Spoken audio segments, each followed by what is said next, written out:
Muy buenos días, guapísimos. Hoy os vamos a presentar los cuervos de serpiente. Adiós. Buenos días, amigos. Estoy con Antonio. Hola, Antonio, ¿qué tal?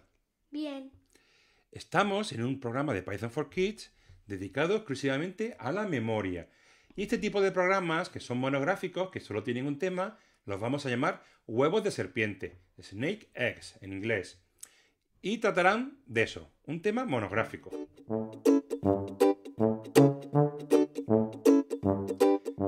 ¿Qué es entonces la memoria para vosotros? El diccionario de la Real Academia Española dice que la memoria es la facultad de retener y recordar el pasado.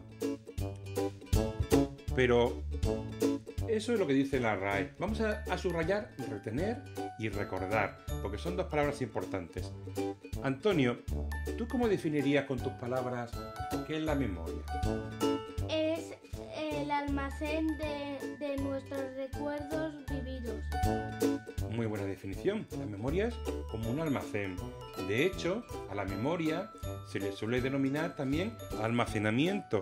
Y es ahí donde guardamos los recuerdos vividos. ¿Y por qué recuerdos vividos? ¿Lo sabes tú, Antonio? ¿Por qué dices recuerdos vividos? Porque tienen que ser experiencias. Experiencias que hemos tenido en el pasado. Porque si no hemos tenido experiencias, entonces no es memoria, es imaginación. Creatividad, y eso es otra cosa. ¿Qué tipos de memoria existen, Antonio? La memoria corto plazo y la de largo plazo. Eso es.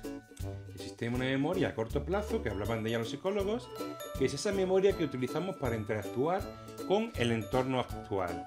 Y la memoria a largo plazo, que es la memoria general, que todos conocemos. Y es la que tiene en cuenta pues los recuerdos, el conocimiento adquirido, el comportamiento. Por ejemplo, cuando una rata aprende a resolver un laberinto, está utilizando un comportamiento que ha adquirido tras un entrenamiento. O cuando pulsa un botón y le dan comida, es también algo parecido. Sin embargo, la memoria a corto plazo es una memoria para resolver el problema del momento y enseguida nos vamos a olvidar de ella. ¿Se te ocurre algún ejemplo de una memoria a corto plazo, Antonio, para que nuestros amigos lo entiendan?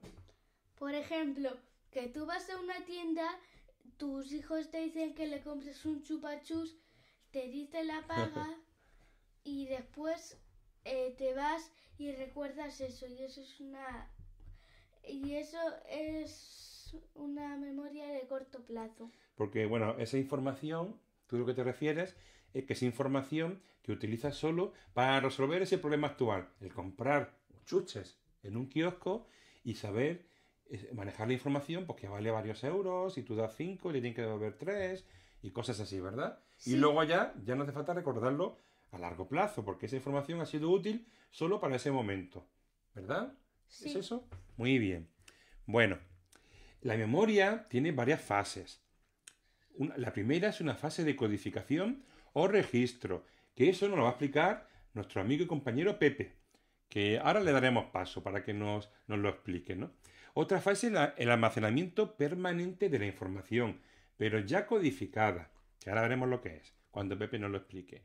Y la última fase es la de recuperación, es decir, la de recordar la información ante una necesidad, por ejemplo, ante un examen, y que nos digan una pregunta y tenemos que utilizar esa información. Fijaros que las dos primeras fases, codificación y almacenamiento, tienen que ver con la palabra retener, que decía la Real Academia Española. Y la recuperación tiene que ver con el recordar, el verbo recordar ese pasado, esa información. Entonces, codificar, registrar y almacenar están relacionados con retener y recordar con recuperar información. Todo esto, que es la memoria en el mundo general, la que todo el mundo conocemos, aplica también a la informática. Porque cuando nosotros recordamos, cuando nosotros almacenamos información en la memoria, lo hacemos en nuestra mente a través de crear nuevas conexiones neuronales, redes neuronales, un proceso que creo que se llama sinapsis. Pero en informática existen otros métodos, porque los ordenadores, aunque digamos que tienen un cerebro, que es la CPU, en realidad ellos no pueden crear nuevas conexiones neuronales y utilizan otro método. Nuestro amigo Pepe, un profesor colaborador y uno de los creadores de Python for Kids, junto conmigo, pues nos va a explicar qué es eso de codificar y registrar. Adelante, Pepe, cuéntanos. Hola, buenos días.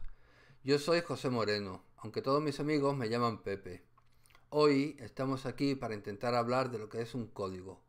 Un código es un conjunto de símbolos y reglas que permiten formular mensajes. Dicho así pareciera un poco extraño, pero en realidad no. Vamos a ver que los códigos están presentes en nuestra vida cotidianamente. Os voy a poner un ejemplo. Pensemos que estamos en una ciudad y que queremos cruzar una calle. Pues bien, es bastante frecuente que en la calle haya una zona específica llamada paso de cebra para que los peatones crucen. Se distingue porque son unas bandas blancas pintadas en la calzada. También nos encontraremos en la ciudad con semáforos que indican mediante unas señales visuales rojo y verde o una señal auditiva para los invidentes cuándo es el momento de poder cruzar la calle sin peligro porque los coches estarán detenidos. Todo ello forma parte del código de la circulación. Como veis, es algo bastante frecuente en nuestra vida. También el idioma, el lenguaje, es en sí mismo un código. Los símbolos serían las letras, las palabras, y las reglas serían la gramática, que permite construir un mensaje. Así pues, un código está presente en todo proceso de comunicación. En una comunicación existen varios elementos. Por un lado está un emisor o una fuente de información que tiene un mensaje o una idea que transmitir. Hay un destinatario de esa idea o de ese mensaje que tiene que comprenderlo, y entre ambos existe un canal o un medio de transmisión. El emisor utiliza un código para formular su mensaje y lo pone en el medio. En el caso de la conversación humana, ponerlo en el medio se hace mediante el aparato fonador, la voz, y se recibe mediante el aparato auditivo, y si ambas personas, el emisor y el receptor, comparten el código, conocen el mismo código, pues el mensaje no solamente será transmitido y llegará al receptor, sino que el receptor también lo comprenderá. Si el receptor no comparte el código, pues no entenderá el mensaje y la comunicación no tendrá lugar, a pesar de que lo haya recibido. Pues bien, en el caso de los ordenadores existe otro código que emplean para hacer todas sus operaciones y todas sus comunicaciones, que se llama el código binario. Hoy no lo vamos a describir, hoy solamente queríamos contaros qué es un código. Para en otro momento hablaremos más en detalle del código binario y cómo lo utilizan los ordenadores para construir sus mensajes, transmitirlo y comprenderlo. Bueno, pues eso es todo por hoy. Muchas gracias por haberme atendido. Hasta luego.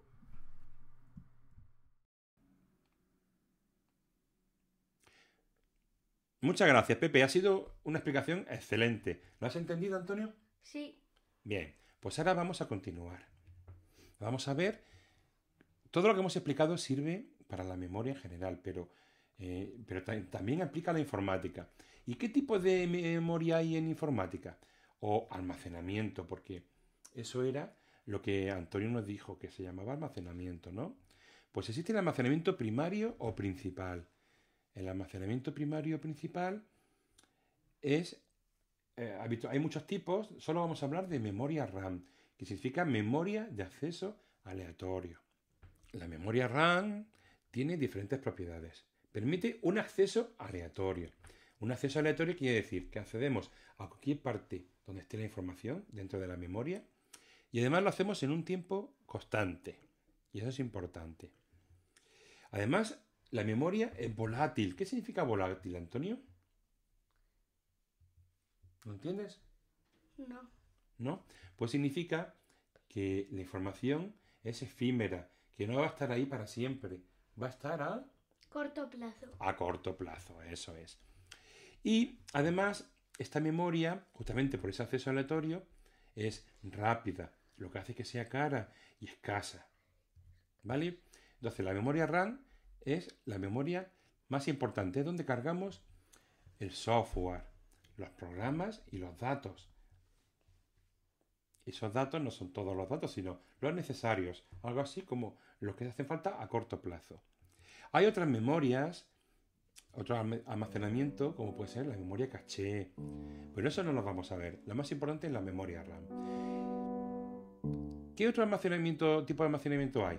Pues almacenamiento secundario, masivo también, persistente. Son almacenamientos a largo plazo, que tienen lo que se llama un acceso secuencial.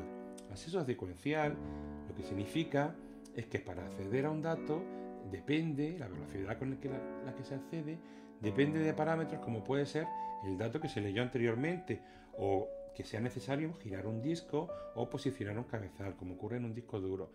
Por eso los tiempos no son fijos, como sí ocurría en el acceso aleatorio.